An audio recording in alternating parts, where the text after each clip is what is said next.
बेटा के इंसाफ चाहिए, बेटा का हमारे इंसाफ चाहिए, हमारे उसको फांसी लगा दीजिए। बेटा हमारे सब दुलारू था बाबू, हमारे बेटा सब कोई उसको ऐसे नहीं छूता था, बेटा बता था कोई ना। कातिल जो है उसको फांसी की सजा मिले।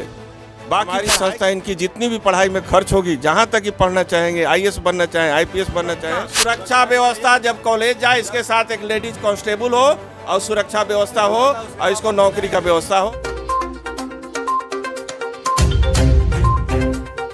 नमस्कार दोस्तों, मैं Sujeet Kumar City Lord News से। आज फिर चर्चाओं का बाज़ार गर्म है और बाज़ार इस मायने में गर्म है कि जहां पर एक तरफ सुशासन की जो एक दावे किए जा रहे हैं माननीय मुख्यमंत्री नीतीश कुमार की तरफ से और माननीय मुख्यमंत्री तेजस्वी यादव जी की तरफ से, और वहीं पर एक बहुत ही वीआईपी इलाका शास्त्री नगर इलाका नंदगांव बोला जाता है, और वहां पर एक बहुत ही चर्चित, बहुत ही एक होनहार लड़के का एक ऐसी जगह कत्ल कर दिया जाता है जहां पर सारे लोग मौजूद होते हैं। मतलब कोई सुनसान रास्ता नहीं, कोई सुबह का वक्त नहीं, एक ऐसे जगह उसकी हत्या हो जाती है। और मानवता शर्मसार करने वाली ये बात और हो जाती है कि वहाँ पर लड़के ने करीब आधे घंटे तक वो बेचारा दर्द से तड़पता रहा और किसी शख्स ने उसकी ये हिम्मत नहीं हुई कि उसकी कोई मदद कर सके।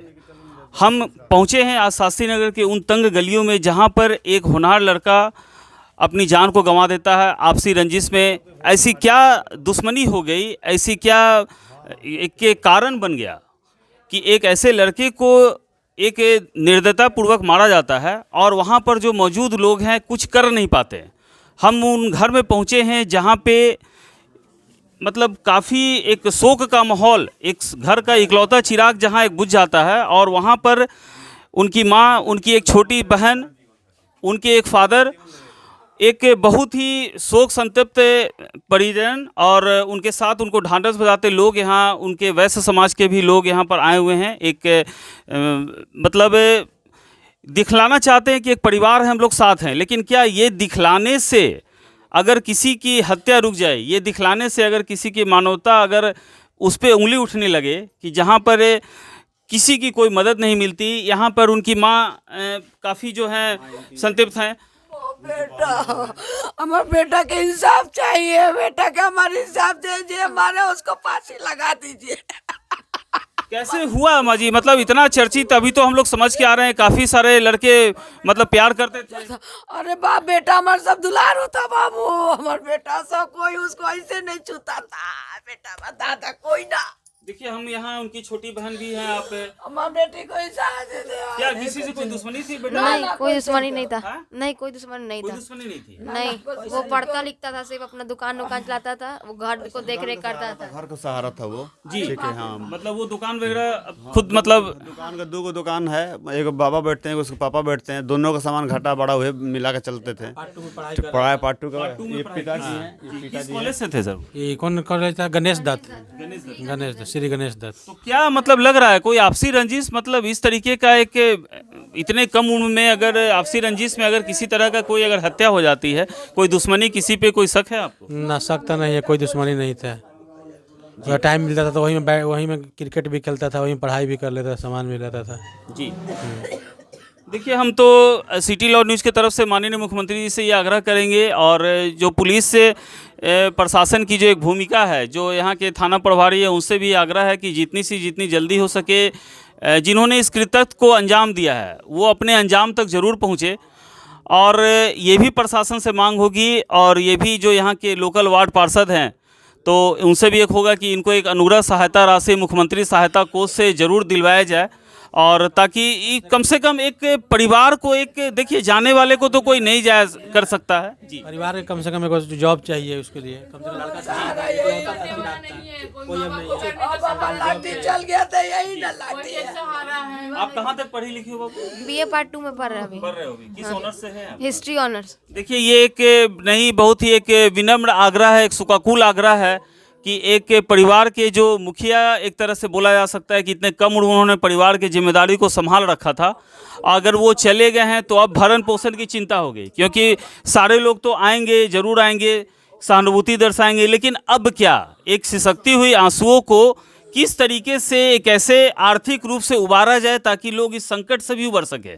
इसीलिए कॉलेज वॉलेज जाएंगे डर है कैसे कॉलेज किस जाएंगे। कॉलेज से हैं आप? हम आरपीएस महिला से हैं। जी, आरपीएस महिला कॉलेज हैं और माननीय शिक्षा मंत्री जी से भी अनुरोध करेंगे कि जो भी इसकी फीस है वो मतलब अविलंब माफ़ किया जाए। और एक बहुत ही दुखद घटना है। ज़्यादा लगता है उसमें, प्राइवेट कॉलेज ज़्यादा लगता है। जी, हम माननीय उप मुख्यमंत्री तेजस्वी यादव से भी आग्रह करेंगे कि इस संदर्भ में पहली बार कदम उठाएं और अतिशीघ्र इस परिवार को एक ऐसी सांत्वना दें और इस तरह की एक सहायता राशि दे आगे बढ़ने में, ताकि वो पैरों पे अपने खड़े हो सके। जी, क्या कहना है सर आपका, इस पे क्या मांगे? हमारी मांग मात्र 2 है। जी, पहली चीज है कि इस बच्ची को नौकरी मिले, कातिल जो है उसको फांसी की सजा मिले। बाकी पढ़ाई की बातें जो होगी, हमारी संस्था सक्षम है।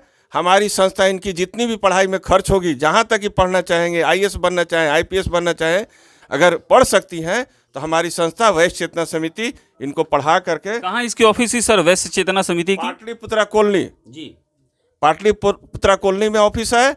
और हम लोग किसी भी कातिल को के साथ केस लड़ने के लिए इनको नहीं जाना पड़ेगा। अगर ज़रूरत होगी तो अपील करते हुए हम लोग सुप्रीम कोर्ट तक जाएंगे और उनको ये करेंगे। अभी डीएसपी साहब से बात हुई और मैंने खेद व्यक्त किया कि ये घटना के 24 घंटे के बाद अभी तक दरवाजे पर एक पुलिस का कांस्टेबल नहीं आया। अब फ़ोन किया तो अभी शायद पुलिस वाले आए हैं। ये दुखद बात है। हम ये कहेंगे कि इससे अपराधियों का मनोबल बढ़ रहा है। कल मैं डीजीपी से मिलूंगा। ये सब दुखद बात है। अगर ऐसा हुआ तो अपराधियों का मनोबल बढ़ेगा। और कल इनका बेटा को मारा है, परसों इनकी बेटी को मारेगी और सरकार को सुरक्षा का व्यवस्था करना होगा। आप सुन लीजिए, कोई पीठ पीछे मार देगा तो फिर वो भी चल यहाँ से गुजर जाएगी।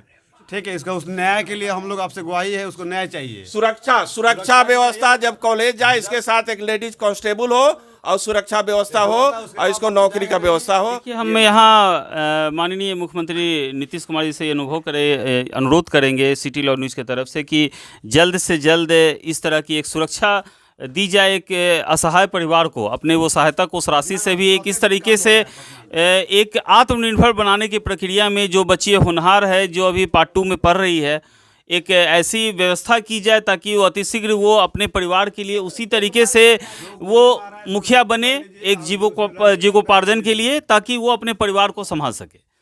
ये धन्यवाद।